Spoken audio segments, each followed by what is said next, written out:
You don't exist. Not on paper, not in a database, and certainly not in the eyes of the law. When a bank loses a car, they call a guy with a tow truck.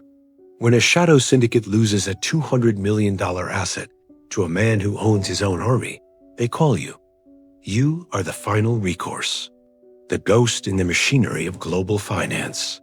You are a high-stakes asset recovery specialist, but in the circles you move in, they just call you the repo man of the 1%. Tonight, the air is thick enough to chew. You are crouched in the elephant grass at the edge of a private runway on a nameless island in the South China Sea. The humidity is at 98%, clinging to your specialized matte black flight suit like a second skin. This suit isn't for fashion. It has a thermal dampening mesh designed to keep your body heat from showing up on the infrared sensors of the guard towers surrounding the perimeter. Across the tarmac, Hangar 4 sits like a steel tomb. Inside is the prize, a Gulfstream G700, the pinnacle of private aviation. It features two Pearl 700 engines, a range of 7,500 nautical miles, and an interior that cost more than most small-town hospitals. It belongs to General Murek, or rather, it did belong to him until he stopped paying the interest on a loan provided by a group of people who don't believe in court dates. The general is a man who thinks he is untouchable. He has 60 armed men, a radar array that could spot a marble at 30,000 feet, and a reputation for making people disappear. But he made one mistake. He thought the rules of debt didn't apply to him because he had the biggest guns. He forgot that the people he borrowed from have something much more dangerous than guns. They have you. You check your pulse.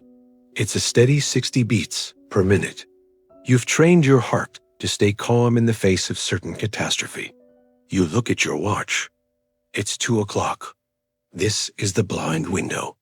The guard rotation is happening at the north and south gates simultaneously. For exactly 90 seconds, the spotlights will stay fixed on the barracks, and the frequency of the perimeter sensors will be reset. You move. You aren't running. You're gliding. Every step is calculated to minimize sound. You reach the side door of Hangar 4. There's no keyhole, just a biometric scanner and a rolling code keypad. You pull a small, palm-sized device from your utility belt, a localized frequency jammer and code cloner. You press it against the plate. The device hums, a low-frequency vibration that you feel in your teeth. 6 seconds pass. 7. The keypad flashes green. The door groans as it slides open just wide enough for you to slip through.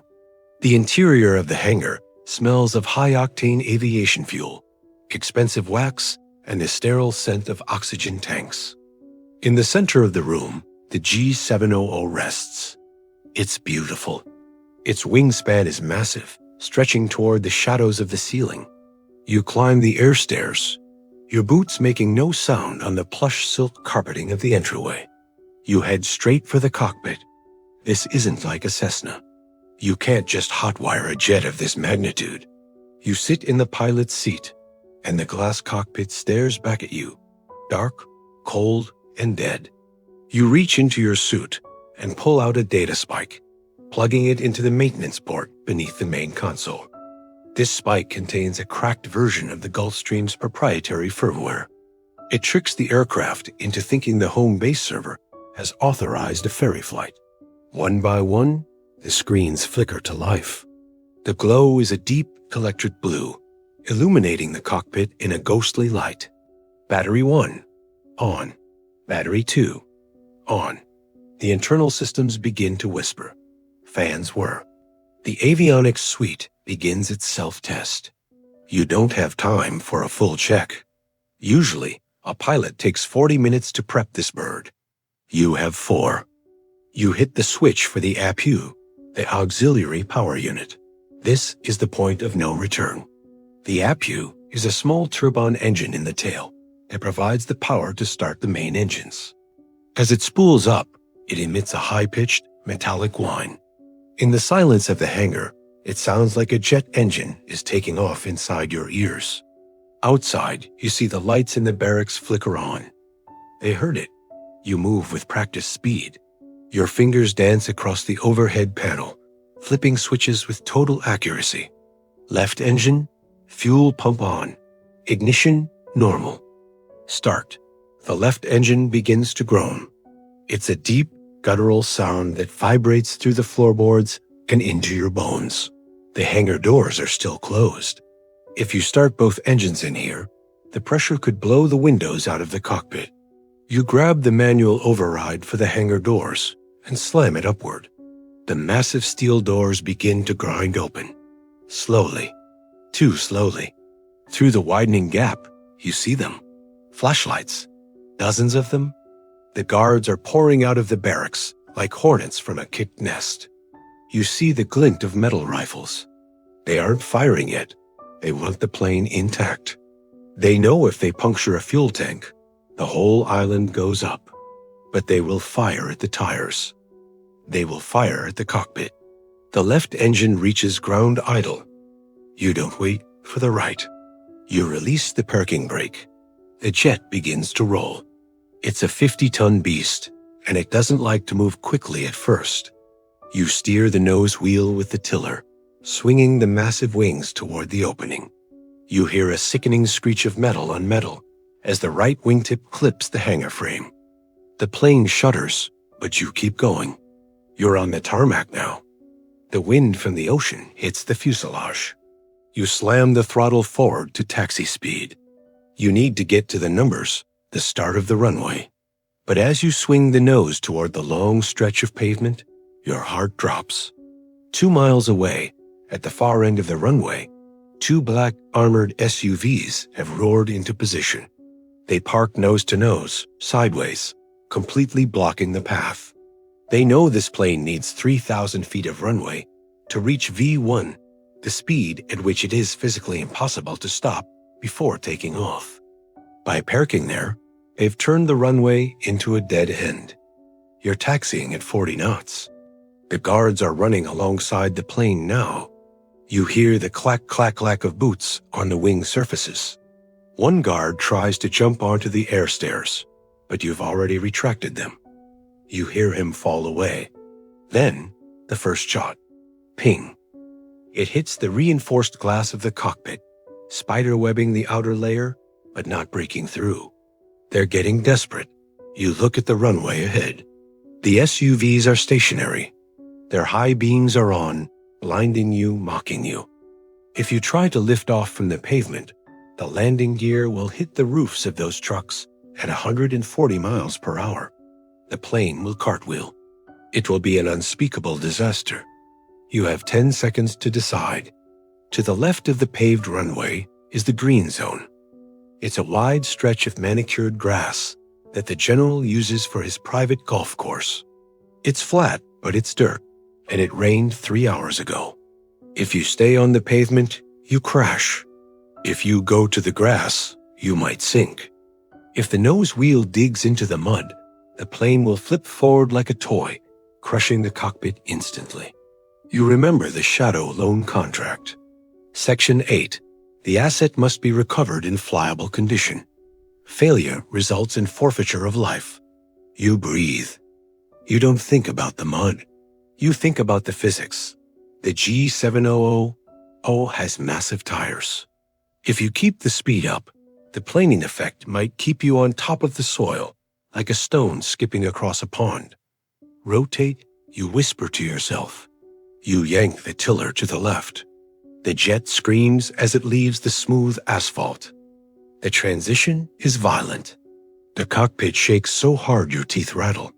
Mud and chunks of turf fly into the air, instantly coating the side windows in brown sludge.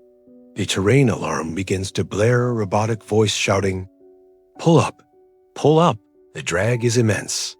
You feel the engines straining, the turbines sucking in the humid air, fighting the friction of the soft earth. 60 knots, 80 knots. The SUVs are passing you on the right. You see the guards inside them looking at you in disbelief. They didn't think you'd be crazy enough to take a $200 million jet off-roading. 100 knots. The end of the grass is coming up fast. It doesn't end in more grass.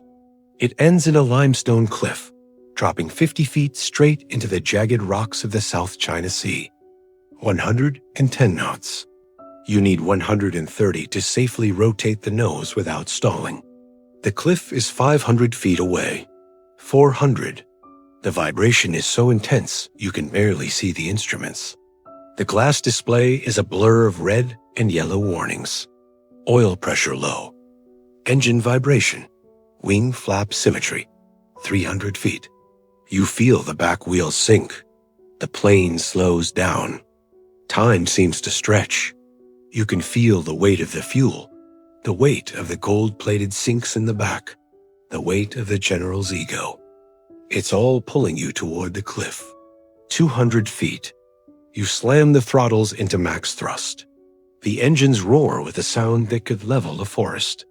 120 knots. Not enough. 100 feet. The edge of the cliff is a gray line against the black ocean. Now you growl. You pull the side stick back with everything you have. You aren't just using your arm. You're using your entire body weight. The nose lifts. The front wheel leaves the mud.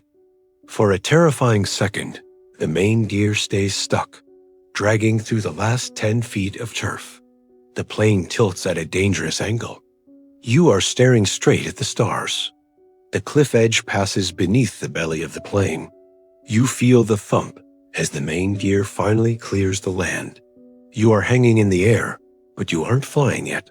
You are behind the power curve. The jet is hovering just above the water, the engines screaming as they fight gravity.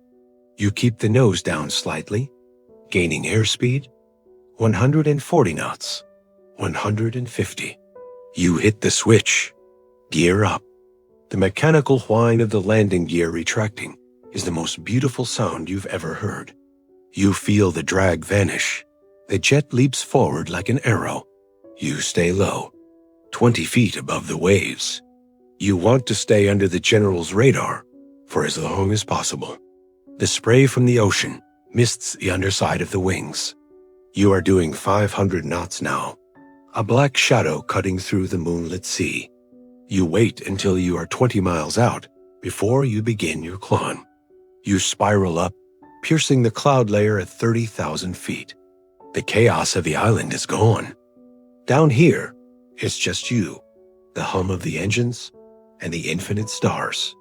You reach into your pocket and pull out a satellite phone.